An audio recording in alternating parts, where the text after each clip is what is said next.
سورت یوسف کی بزرگی، اہمیت اور عظمت کا اندازہ اس بات سے بھی لگایا جا سکتا ہے، حضرت رفاعہ بن رافع رضی اللہ تعالی عنہ اسلام سے پہلے مکہ میں آئے، اپنے طور طریقے پر حج کرنے کے ارادے سے آئے، تو خوش قسمتی اور خوش بختی دیکھیے کہ ان کی ملاقات اللہ کے رسول سے ہو گئی۔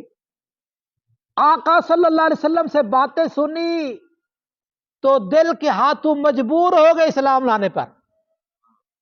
لوگوں نے دیوانہ کہا، مجنوں کہا، پاگل کہا، بھی تو ایمان لانے والا ہے، تو اسلام لاتا ہے؟ تو یہ اسلام لے آئے۔ اب جیسے اسلام لے آئے، ایمان لے آئے، اللہ کے نبی صلی اللہ علیہ وسلم نے سب سے پہلے اس کو کس چیز کا حکم دیا؟ نماز کا نہیں، کلمہ تو پڑھایا، اسلام لے آئے، کلمہ اسلام، کلمہ شہادت کا اقرار کر لیا، آپ نے نماز کا حکم نہیں، صدقے کا حکم نہیں، کوئی حکم نہیں دیا۔ اگر حکم دیا ہے تو سورت یوسف کے پڑھنے اور یاد کرنے کا حکم دیا ہے۔ اور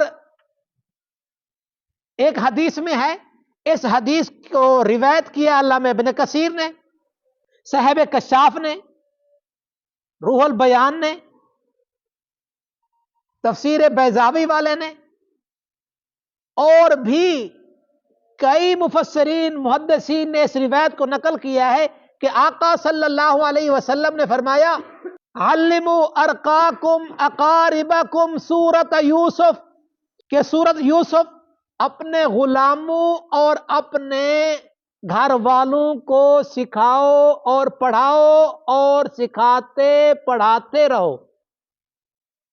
فَإِنَّهُ أَيُّمَا مُسْلِمٌ تَلَاهَا، جو شخص اپنے غلاموں کو، اپنے اہل و عیال کو یہ سکھاتا ہے، او علمها اہلہ او ما ملکت یمینہ، جو گھر والوں اور اپنے غلاموں کو یہ سکھاتا ہے، یہ پڑھاتا ہے، تو اللہ تبارک و تعالی اس کے لیے پہلا انعام یہ کرتا ہے، حَوَّنَ اللہ علیہ سکرات الموت، اللہ اس سے سکرات کی موت کو ہٹا دیتا ہے۔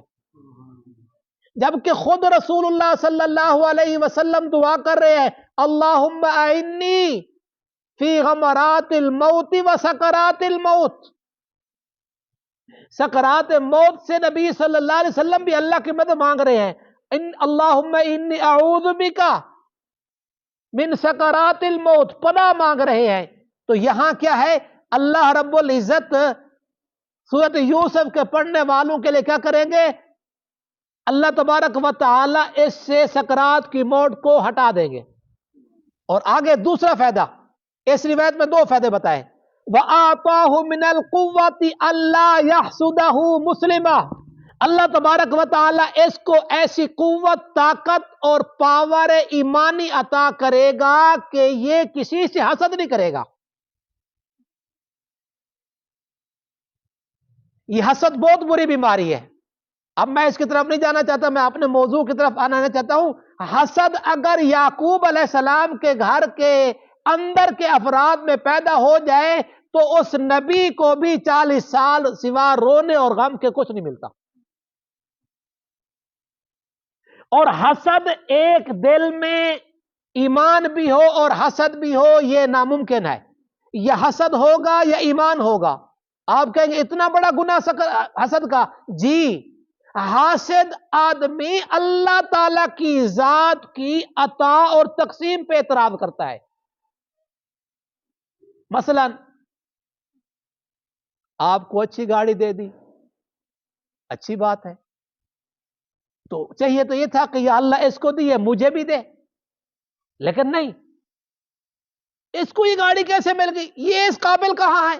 یہ اس قابل نہیں ہے، اس کو گاڑی کس نے دی ہے؟ اس کو مال کس نے دیا ہے؟ اس کو حسن کس نے دیا ہے؟ اس کو جمال کس نے دیا ہے؟ اس کو کمال کس نے دیا ہے؟ تو یہ ساری چیزیں دینے والا کون ہے؟ تو اب یہ اس پر اعتراض نہیں کر رہا، اللہ تعالیٰ کی تقسیم پر اعتراض کر رہا ہے۔ تو کوئی مسلمان اللہ کی تقسیم پر تو اعتراض نہیں کر سکتا. تو سورت یوسف کا یہ دوسرا فائدہ کہ اللہ تبارک و تعالیٰ اس کو بچائے گا کہ وہ خود کسی سے حسد نہیں کرے گا. حسد اتنا بڑا نقصان ہے. اور سورت یوسف کے علماء کرام نے 101 فوائد لکھے آئے. لکھنے والے تھک جائیں گے، قرآن مجید کے فوائد فضائل تک نہیں پہنچ سکیں گے. لیکن کچھ علماء نے میرے اور آپ کی آسانی کے لیے 101 فوائد کا تذکرہ کیا. 101 ایک فائدے کا تذکرہ کیا، 101 فائدے کا.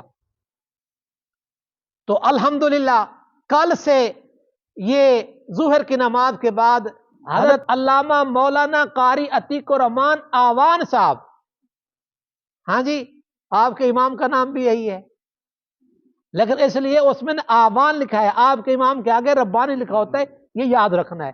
تو وہ تشریف لائیں گے انشاءاللہ. یہ رمضان کے 8-10 دنوں میں ظہر کی نماز کے متصل بعد کلاس ہوگی. آپ حضرات نے اس میں آنا ہے، پہنچنا ہے، ترغیب دینی ہے اور اس بیان کو آگے شیئر بھی کرنا ہے تاکہ یہ اوروں تک پہنچے، آپ کے مسجد کے پروگرام بھی پہنچے، آپ کے مسجد کا میسج بھی پہنچے. آپ کی مسجد کے میسج کے مطابق کوئی اس میں شریک ہو جائے گا تو انشاءاللہ آپ کے لیے بھی بڑا خیر و برکت کا ذریعہ ہوگا. اللہ تبارک و تعالی. اچھا، سورت یوسف کی ایک بات اور بھی رہ گئی ہے. سال کے کتنے مہینے ہیں؟ یوسف علیہ السلام کے کتنے بھائی ہیں؟ یوسف علیہ السلام کے 12 بھائی، اور 12 میں سے افضل اعلیٰ کون؟ حضرت یوسف علیہ السلام. حضرت اور سال کے 12 مہینے، 12 مہینوں میں افضل اور اعلیٰ مہینہ کون سا؟ رمضان بھی ہو، سورت یوسف بھی ہو. ہاں جی، تو پھر اور مزہ آئے گا. تو انشاءاللہ کل سے ظہر کی نماز کے بعد آنا بھی ہے، لانا بھی ہے. اللہ تبارک و تعالی آپ کو اور آپ کے بیماروں کو صحت کاملہ عطا فرمائے.